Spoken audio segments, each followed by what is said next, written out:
Pregúntale a cualquier persona en la calle cuál es la regla de oro para comprar un anillo de compromiso. Te dirán, casi en piloto automático, que un hombre debe gastar el equivalente a 2 o 3 meses de su sueldo en la joya. Si ganas $1000 al mes, el anillo debe costar 3000. Si ganas 10.000, el anillo debe costar 30.000.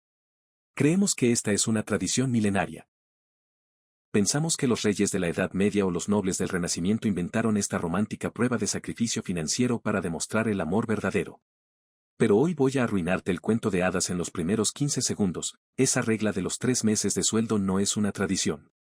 Es una campaña publicitaria inventada en 1947 por una agencia de marketing en Nueva York. Y el engaño va mucho más allá del precio. ¿Crees que los diamantes son piedras extremadamente raras, escasas y valiosas? ¿Crees que son la máxima reserva de valor? La realidad es que los diamantes son, desde el punto de vista geológico, bastante comunes. Hay millones de quilates enterrados bajo la tierra. Si el mercado operara bajo las leyes normales de la oferta y la demanda, los diamantes costarían poco más que un cristal de cuarzo semiprecioso. Pero no operan bajo leyes normales. Operan bajo las leyes de De Beers. Un cártel corporativo fundado en Sudáfrica que, durante más de un siglo, controló cerca del 90% de todos los diamantes del planeta. No ganaron su fortuna encontrando piedras, la ganaron comprando todas las minas del mundo para cerrarlas, escondiendo las piedras en bóvedas subterráneas en Londres para crear una escasez artificial perfecta. Hoy vamos a desarmar el fraude más brillante de la historia del capitalismo. Veremos cómo un joven británico con una bomba de agua secuestró la industria minera. Analizaremos las tácticas de lavado de cerebro con las que convencieron a tu abuela, a tu madre y a ti de que un diamante es sinónimo de matrimonio. Y descubriremos la dolorosa verdad que aprendes cuando intentas revender tu anillo en una casa de empeño. Bienvenidos al monopolio del amor. Capítulo 1. El pánico del abastecimiento y la bóveda de Londres.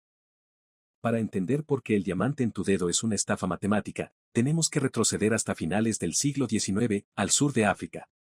Antes de 1870, los diamantes sí eran genuinamente raros. Solo se encontraban por casualidad en los lechos de los ríos en la India o en las selvas de Brasil. Las monarquías europeas los usaban porque la producción mundial entera apenas sumaba un par de kilos al año. Pero entonces, alguien encontró una piedra brillante en una granja en Sudáfrica. De repente, descubrieron cráteres volcánicos, las famosas tuberías de Kimberlita, que estaban literalmente atiborrados de diamantes.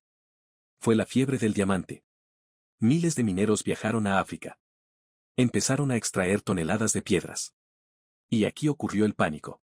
Los inversores británicos que financiaban las minas se dieron cuenta de una verdad aterradora: si sacamos todos estos diamantes y los enviamos a Europa, el mercado se inundará.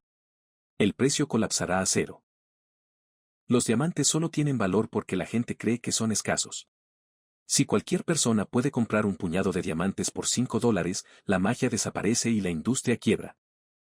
Había que detener la producción. Había que monopolizar la oferta. Quien ejecutó este plan maestro fue un joven empresario británico llamado Cecil Rhodes. Rhodes no empezó picando piedra. Él empezó alquilando bombas de agua a los mineros cuyas excavaciones se inundaban. Con el dinero de las bombas, empezó a comprar las parcelas de los mineros que quebraban. Respaldado por el infinito dinero de la familia de banqueros Rothschild, Rhodes compró mina tras mina hasta unificar a todos los competidores en una sola megacorporación en 1888, The Beers Consolidated Mines. Rhodes entendió que el negocio no era extraer diamantes, el negocio era no extraerlos. De Beers implementó un sistema de control global que haría sonrojar a los cárteles del petróleo. Crearon un canal único de distribución llamado el sindicato, The Diamond Trading Company, en Londres. Cualquier mina del mundo que quisiera vender un diamante, tenía que vendérselo a De Beers.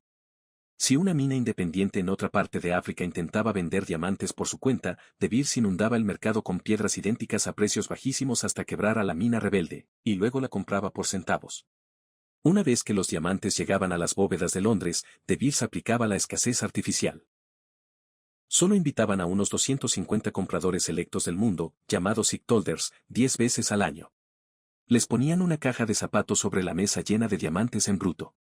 No había negociación. De Beers decía: esta caja cuesta $5 millones. Tómala o vete.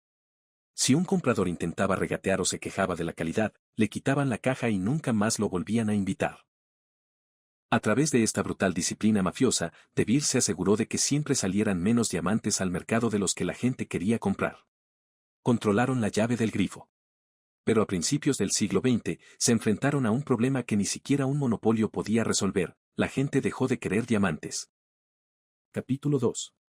Lavado de cerebro global: un diamante es para siempre. Llegamos a la década de 1930. El mundo estaba hundido en la Gran Depresión.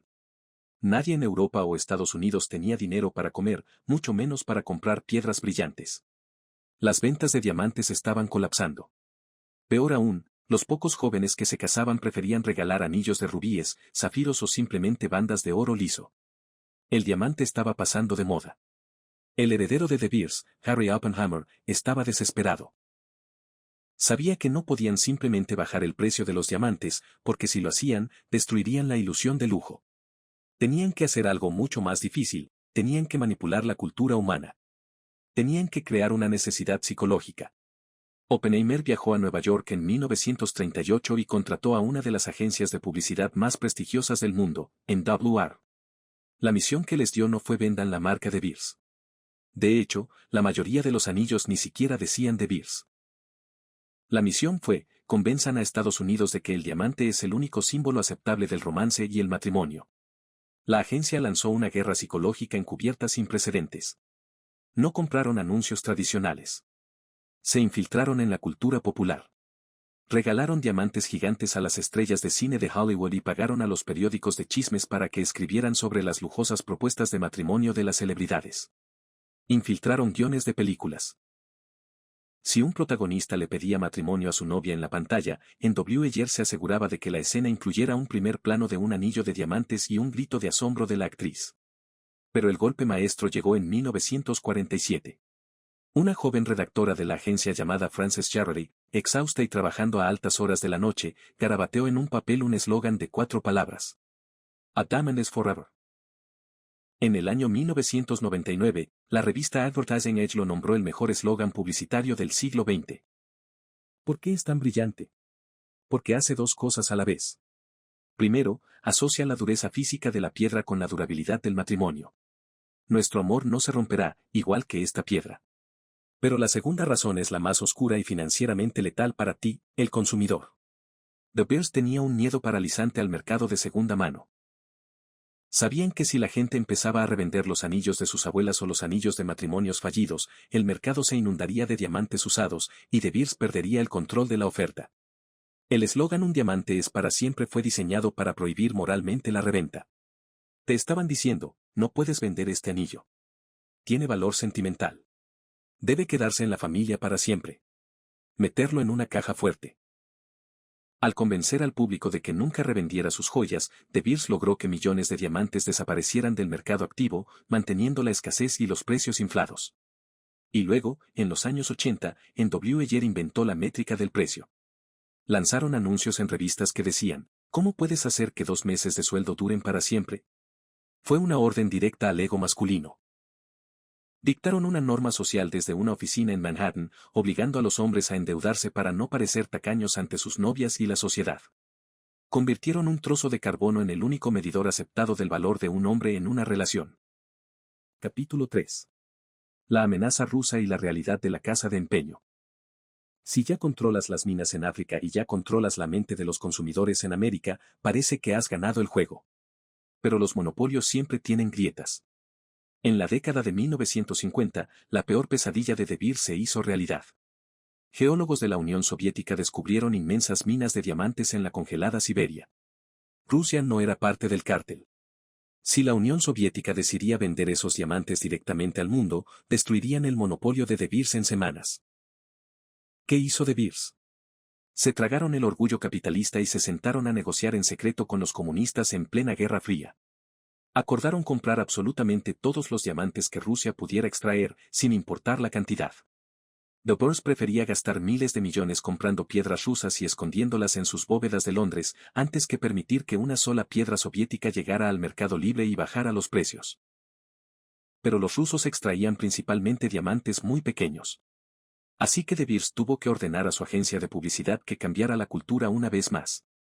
Lanzaron la campaña del Anillo de la Eternidad, un anillo cubierto de diamantes minúsculos, diseñado para ser regalado en los aniversarios de boda.